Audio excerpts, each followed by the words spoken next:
Hello there everybody, welcome back to my channel Beamy Reactions. For those of you who are new, my name's Beamy and thank you for watching. Now today guys, we're going to be watching another one of the Anime Detectives videos. So I'm quickly becoming a big fan of this channel.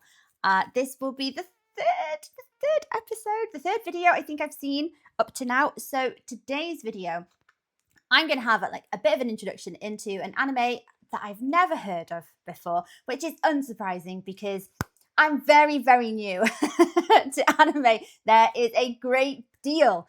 I don't know. There's a great deal that I've just not ever heard of. I don't know all of the history. I don't know the classics. The few anime, well, I say few, the animes that I have seen, I absolutely adore. I don't think I've actually come across one that I'm a bit meh on the fence with at the moment. So the storytelling is just, I don't know what it is. Is it the actual storytelling? Is it the animation as well? But it's just so different culturally. I just think there's a lot more depth to the character development, the plot lines. Oh, just I can't place my finger on what it is. And as someone who loves animation, you know, I have a huge appreciation for it. So yes, I'm watching more and more. Let me know though, guys, if there's any that I absolutely have to watch. Let me know in the comments. But for today, we're going to be looking at Made in Abyss. Again, so I've not heard of this anime before. I have absolutely no idea what this is about. So this video has been requested through Buy Me a Coffee from Anonymous. Now, Anonymous says, "Hi, Beamy, greetings from Uruguay." Oh my gosh, hello. I hope you're enjoying summer in your hemisphere. Well, Anonymous, it's very warm today. We are at the peak of a heat wave. Inside my house, it's 34 degrees, which is a little bit uncomfortable.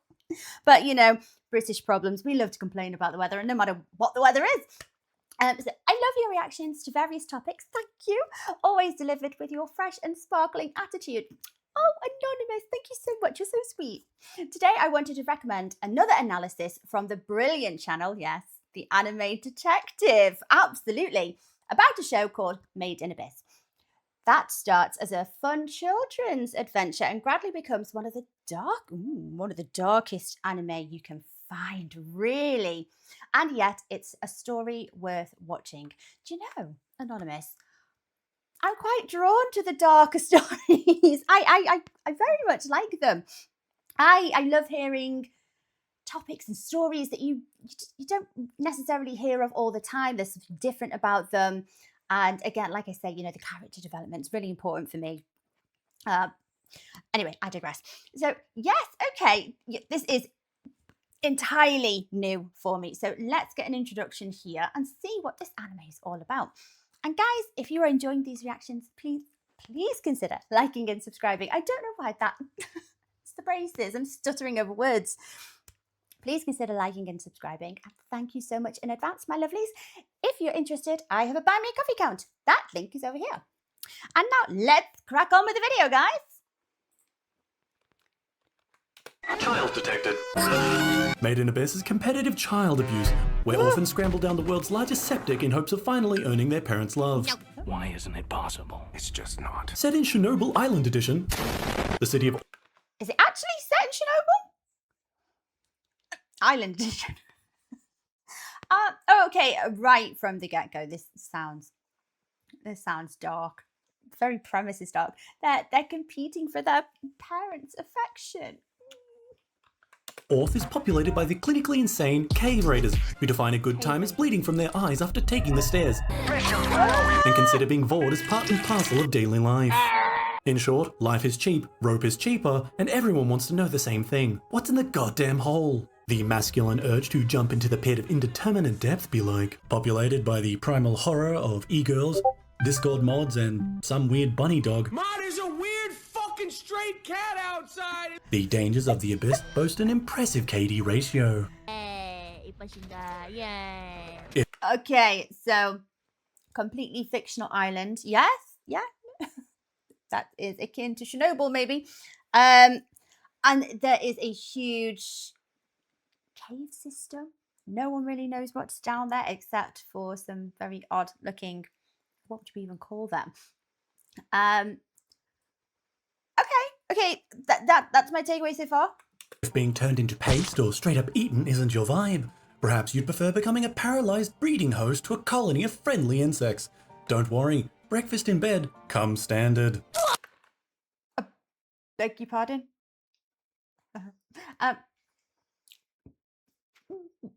what? This is like a very dystopian kind of reality. But putting aside brain parasites and whatever the hell this is, large ground fissure also possesses a host of environmental hazards that make the zone look like a roadside picnic. Oh, and did I not mention the curse? A real, tangible curse that affects anyone who's decided they've had enough of Satan's colon and would like to go home. What's that? A slight incline up of more than 10 meters? I hope you enjoy bleeding from every orifice. The curse is the bleeding. So if they dare to ascend, but they don't live in the caves, do they? Do they? I'm trying to keep up as best as I can, guys. If they go back home, so where's home? And it's a curse. Literally nothing more than a curse. It's a curse. Okay. You see, the abyss functions much like a woman. She'll stab you when you try to leave. Big Hole is segmented into several layers, and areas within those layers, with each one possessing different threats, ecologies, and more horrific variations on the ascending curse. That actually just described one of the holes as being San Francisco. That's so mean. What? However, why do any of this? Are cave raiders under a collective psychosis forcing them to speedrun horrific ways to die? Is there perhaps a rare Funko Pop at the bottom? No, it's because we want squishy balls. Relics are the amphetamine-producing children's toys found throughout the abyss which break physics as readily as they fill bank accounts. Not bad. Endless gunpowder to fuel an explosive pickaxe? Sure. Regenerative organic plushie? We sell them by the batch. A bell that stops time? Right. Why? So that is why you would bother venturing down into these caves, because there's relics, very handy relics with lots of abilities. Not. No? Relics appear as an eclectic mix of painted Easter eggs and ancient Game Boys, either tools left by an advanced civilization with avant-garde design tastes, or items warped to new purpose by the abyss itself. And I suppose, naturally, if you don't know what these kind of artifacts or these, these ancient kind of, shall we say, weapons, ancient kind of things, ancient artifacts left from a more advanced race. Naturally, if you kind of live in this dystopian kind of world, you'd be hoping that maybe you'd come across something that would help you get out of this awful situation and stop the curse. Something like that. However, all you need to know is that even rank 1 squish balls go for fat stacks overseas, which is why we use unpaid child labor to gather them, because someone needs to pay for the torture device room. What? Oh my gosh! Why are they using kids to venture? Is it that humanity has just lost all of its value in its next generation? That I don't know. They don't have any value on the lives of children. I don't know. Why specifically? Yeah, why would you want to force children?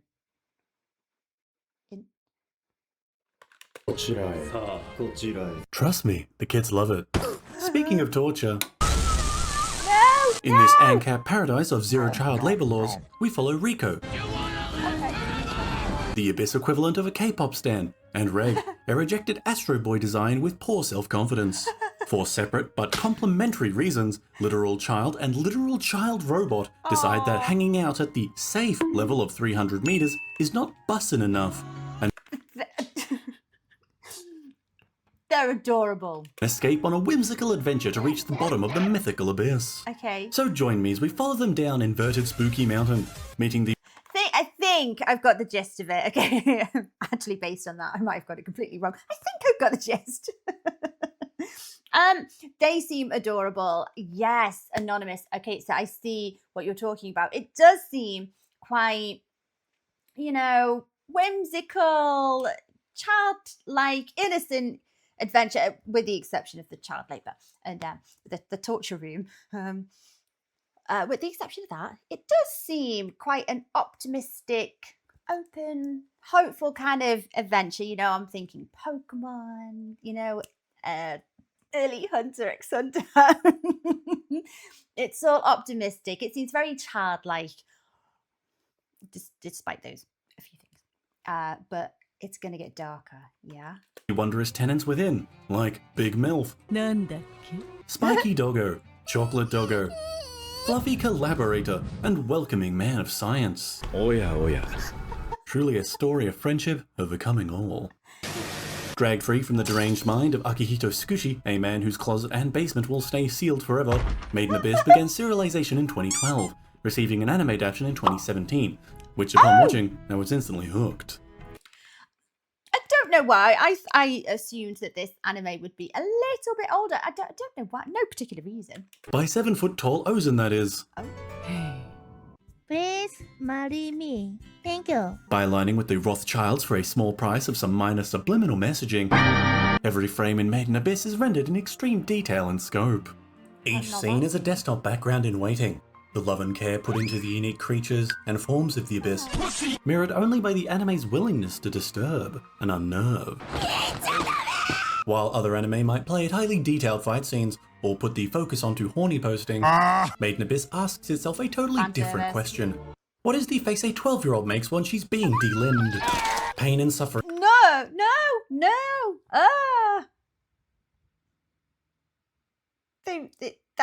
That's where all of the effort and the artistry is going into then. Not the fight scenes. Or the fan service. Or the furries. Okay.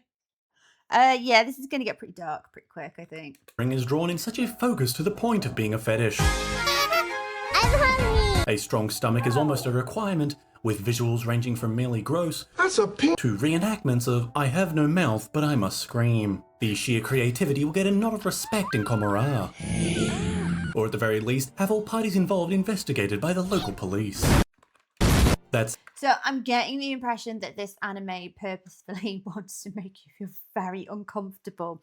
A lot of the time, you know, a lot of the topics we've got here are quite, how would I describe it? Uncomfortable, cringe-inducing, but, you know, is there a lot of like kind of shock value going on here, or does it all serve a purpose? Like, you know, it's intentional and it's important for the overall like impact of the story. Said, this is not an anime snuff film, and such scenes are neither consistent nor unwarranted. The Abyss is just that kind of place, where wonders and suffering manifest in equal measure. Through the first season, movie, and then second season, the animation only improves. In only a handful of moments did things notably dip, with season 1 having a few stylized CG monsters. Character designs are also excellent, with human and non-human alike made wonderfully unique. But while you're distracted by Ozen, the premier waifu choice for the discerning cave raider, let me There's a lot of interesting things going on here. I can tell the creator has a very big imagination, to say the least. Let me tell you about the real best girl, Kevin Penkin. He is as the childhood friend is to failure. You get nothing. You lose. The doom guy of OSTs, Arthur's fist to DW's face. Kevin Penkin is, simply put, a goddamn genius. The composer of Made in Abyss, and arguably the most important figure in the anime's ultimate success. His music that seamlessly combines synth beats with bombastic string orchestra is evidence that Satan indeed exists. Oh no. Let's get an example. I want to hear it then. I love when animes use music. You know what I mean? There's a daft thing to say. Of course they use music, but you know, when it really has an impact and it's used and it's beautiful and it's just used at the right moment and it just really, really hammers home the feeling. I know what I mean. He's hot. And is actively trading for souls. Just saying it's perfect isn't nearly enough. Perfection. With a constantly changing array of instruments, musical approaches, and a goddamn entirely self-designed lyrical language, Kevin, through demonic power no doubt, somehow makes it work. Just works. In all anime, the soundtrack is used to match the moment. Like the edges of a puzzle, they frame the scene, evoking our emotion through both subtlety and force. Be it the final twilight of a world long dead, or the cracking pain of indescribable loss. Music amplifies our imagination. That's what I was trying to say. Obviously, the anime detective is a lot more articulate than I am. It absolutely does amplify emotion. And the best animes, the ones that really make you feel and question your entire moral compass and all of your life decisions. A lot of it is really driven home by the music. And oh gosh, I'm glad someone else agrees. It's not just me. The music is so important. Kevin Just as Penkin important as created character Made in development. Abyss OST around a thematic core of tightly wound mystery and adventure. The childlike awe of the fantastical abyss, contrasted against the horrors therein. A soundscape the story matches all too well.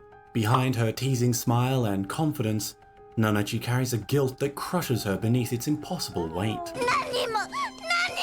Iramu Papa, little voice. Oh my gosh, is she just the cutest character? She seems it. desires a family denied to her. Prushka seeks only adventure and the love of her father. Riko, Reg, Fapta, the Abyss provides for them, uncaring and unceasingly. The incomprehensible boon of a dreaming eldritch god. And to me, that's what the core of the OST is.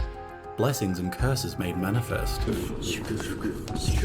Also, be aware that aside from pure gore, Made in Abyss is kinda sus. Okay, what I said earlier just doesn't apply there. No, there is just pure gore. Is it functional gore? Does it serve a purpose though? Or is it just gore for the sake of gore? Of course, grizzled veterans of anime, myself included, are desensitized to such things, like how your grandfather dived through hails of bullets to save his friends during the war. Or when you tune out his ranting about how much he hates having to live in Argentina. So what I'm saying is, just accept that Akihito has a piss fetish and move on. Say it again. What?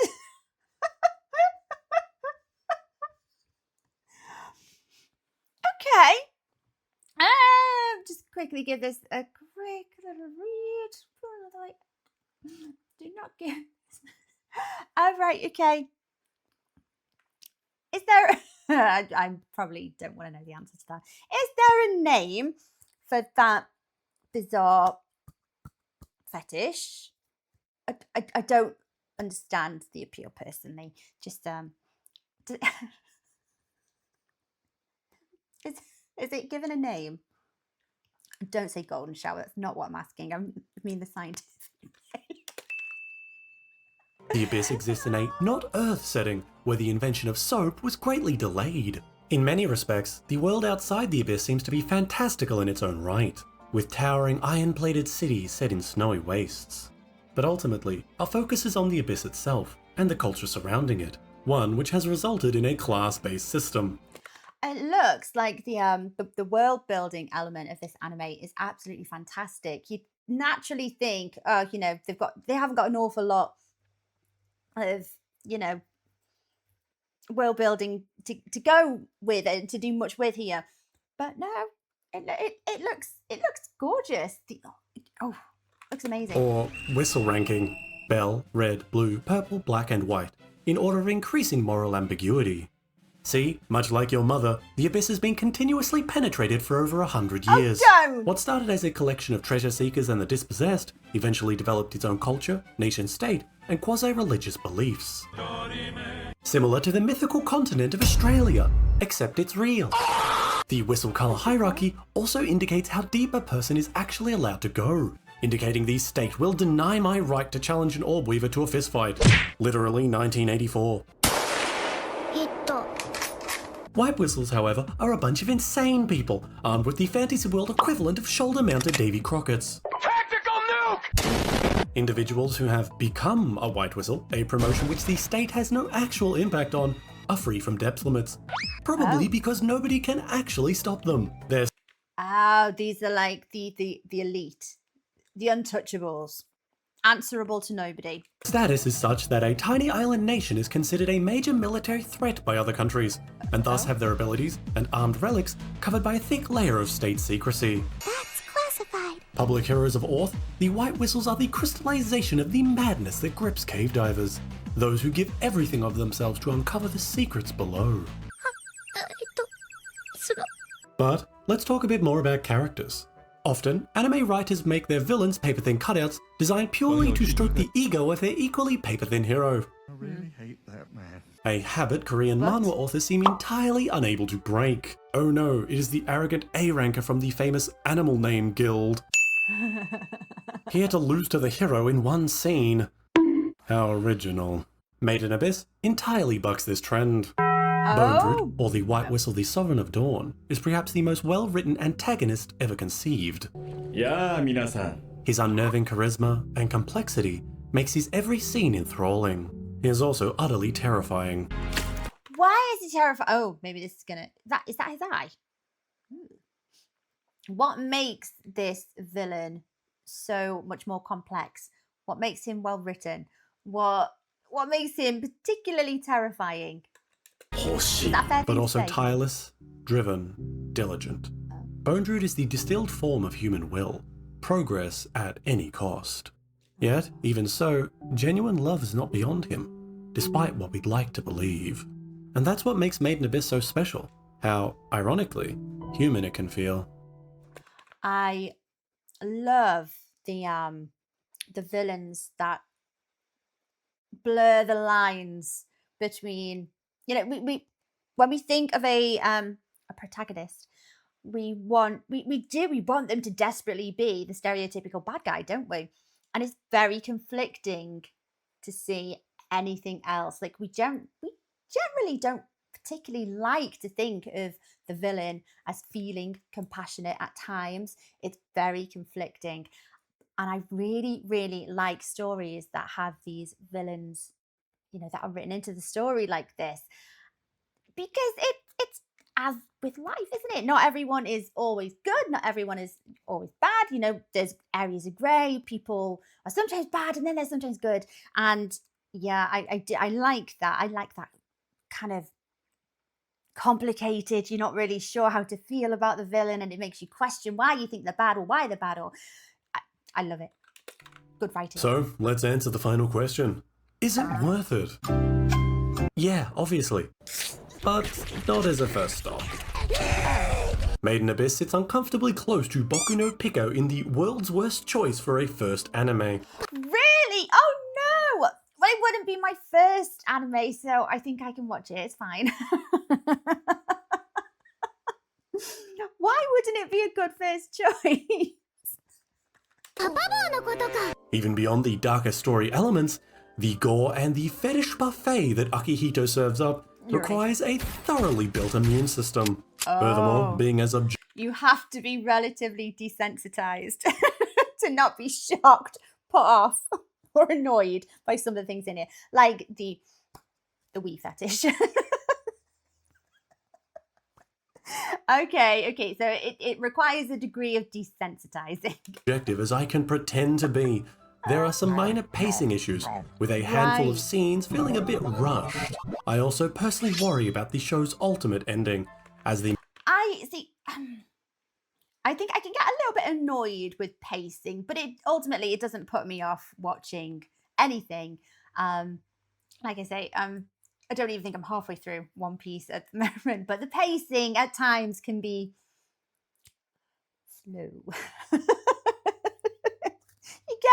You get to the end of an arc eventually, but there are times when you will watch an entire episode and think, yeah, but what actually happened? What did I just watch? Luffy walking towards his opponent.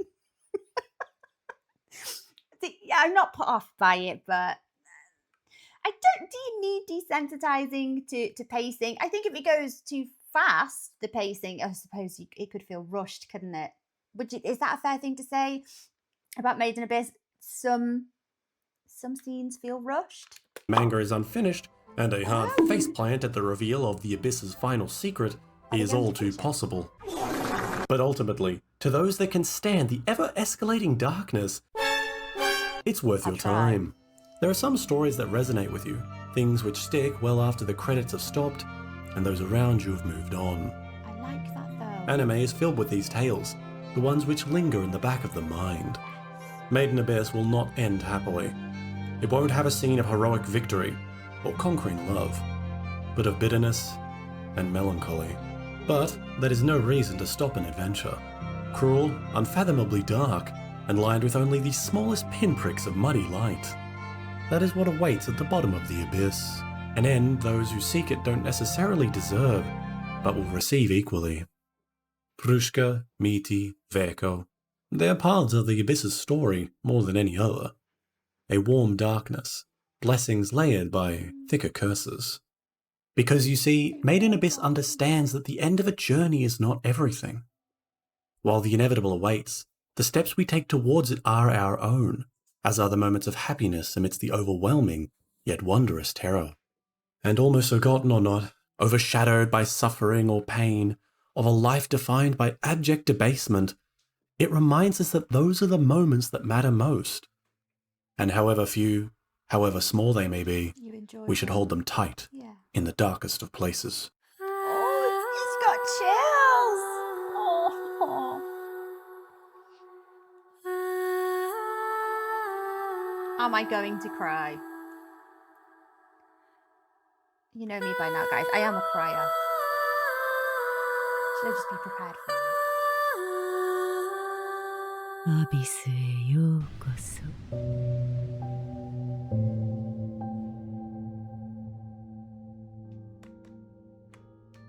Well, that was a cheerful ending. The Abyss being one giant metaphor for depression becomes more and more reasonable each day. But hello there, my fellow cave divers. Many thanks for supporting my questionable taste in anime thus far.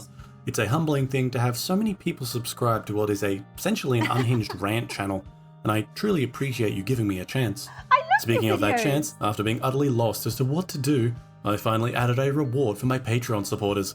An 18,000-word novella I wrote about an urchin girl in the fantasy world equivalent of Detroit.